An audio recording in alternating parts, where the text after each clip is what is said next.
প্রিয় পরীক্ষার্থীরা, তোমরা ডব্লিউবিসিএস 2023-এর প্রিলিমিনারি পরীক্ষা দিয়ে এসছো। পরীক্ষা দেওয়ার পরে সাধারণত ছাত্রছাত্রীদের মধ্যে যে চিন্তাটা কাজ করে সেটা হলো, আমি এই পরীক্ষায় পাশ করব তো, আমি পরের পরীক্ষার জন্য ডাক পাবো তো। ডব্লিউবিসিএস প্রিলি দেওয়ার পরে তাই তোমাদের মধ্যে একটা আকাঙ্ক্ষা কাজ করে যে কাট অফ কত যেতে পারে তার একটা প্রেডিকশন করা। তোমরা অনেকেই আমাকে জিজ্ঞাসা করেছো যে এই বছর কাট অফ কত হতে পারে। দেখো, একটা পরীক্ষার কাট অফ কত হতে পারে সেটা আগের থেকে প্রেডিকশন করা কিন্তু খুব একটা সহজ কাজ নয়। তো বেশ কিছু জিনিসের উপর নির্ভর করে একটা অনুমান করা যেতে পারে। তোমরা জানো কোশ্চেন কীরকম কঠিন হয়েছে বা সহজ হয়েছে, কতজন কত রকম কতগুলো কোশ্চেনের উত্তর ঠিকঠাক দিয়েছে এবং কতজনকে ডাকা হতে পারে ইত্যাদি অনেক কিছুর উপরই নির্ভর করে। তো এই বছরের পরীক্ষার কোশ্চেন কেমন হয়েছে এবং বিগত কয়েকবারের ট্রেন্ড লক্ষ্য করে বা সেটাকে ফলো করে আমরা এই বছরের কাট অফ কত হতে পারে তার একটা অনুমান করতে পারি। আমি আমার যেটা মনে হয় সেটা আমি তোমাদেরকে বলবো ঠিকই, তবে তার আগে একটা কথা জানিয়ে রাখি, এটা কিন্তু সম্পূর্ণ একটা অনুমান। এটা যে 100% ঠিক হবেই এরকম গ্যারান্টি দেওয়া যায় না, এরকমভাবে বলা যায় না। তবে আমার মনে হয় যে আমি যেটা বলবো তার কাছাকাছিই হয়তো যাবে। চলো, আমি ভিডিওটা খুব বেশি বড় করছি না। কোশ্চেন নিয়ে আলোচনা আজকে করব না, কোশ্চেন নিয়ে আলোচনা পরে একদিন হবে। আমি আপাতত তোমাদেরকে বলি যে কাট অফ কত যেতে পারে আমার কি অনুমান এবছরের।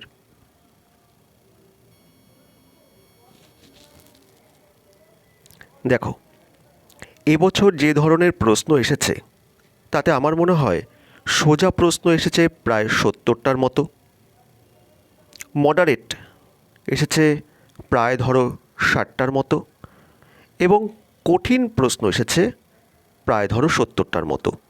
টোটাল 200টা প্রশ্ন। এখন সোজা প্রশ্ন যেগুলো এসেছে সেগুলো যদি 70টার মধ্যে 70টাই তুমি করে আসো, তাহলে তারপরে মডারেট প্রশ্ন সেটাও যদি তুমি প্রায় 100% ঠিক করে আসো তাহলে তুমি অনেকটাই এগিয়ে গেলে। দেখা যাক কত কি হতে পারে, একটা মানে হিসেব করে দেখা যাক। দেখো, সোজা প্রশ্ন 70টার মধ্যে 70টাই তুমি করছো। মডারেট যেগুলো তার মধ্যে 60টার মধ্যে আমি ধরে নিলাম তুমি 40টা করতে পারছো। আর কঠিন প্রশ্ন যেগুলো তার মধ্যে 70টার মধ্যে আমি ধরলাম তুমি 10টা করতে পারছো। তাহলে আমি টোটাল কত পাচ্ছ? তাহলে 120। এখন কেউ যদি 120 পায়, এবার আমি একটা কথা আমরা বলতেই পারি যে সব যে উত্তর সঠিক হবে তা তো নয়, কিছু ভুল যাবেই, মানুষ মাত্রই ভুল করে। যেগুলো ভুল যাবে তার জন্য নেগেটিভের ব্যবস্থা আছে, নম্বর কাটা যাবে। আমি যদি ধরেও নিই যে কেউ একজন 120 থেকে 122 এরকম উত্তর ঠিকঠাক করে এবং ভুল যায় তার কিছু, তার জন্য সে মোটামুটি 115-র কাছাকাছি পেতেই পারে। আমার এটাই প্রেডিকশন যে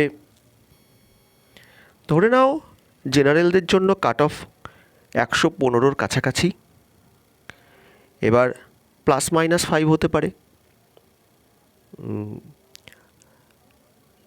ওবিসি জেনারেলদের প্রায় কাছাকাছি, এসসি ধরে নাও 10 নম্বর কম এবং এসটি তাদের থেকে আরও কম হবে।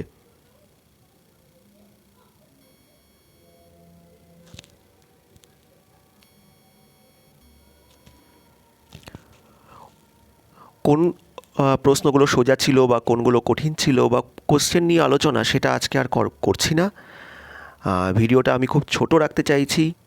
তোমরা আবার একটা কথা বলছি, যারা যারা ধরো দেখছো যে 100 থেকে 110 মতন পাচ্ছ, তারাও কিন্তু মেনের জন্য পড়াশোনাটা করবে।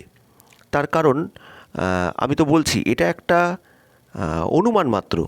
এরকম হতেই পারে যে যে নম্বরটা আমরা এখানে আলোচনা করছি তার থেকে হয়তো কাট অফ, সত্যি সত্যি কাট অফ অনেকটা কম গেল। ঠিক আছে? তো মোটামুটি 105-এর কাছাকাছি বা তার থেকে অল্প বেশি যারা পাচ্ছ, তারা মোটামুটি মেনের প্রস্তুতি শুরু করে দিতে পারো।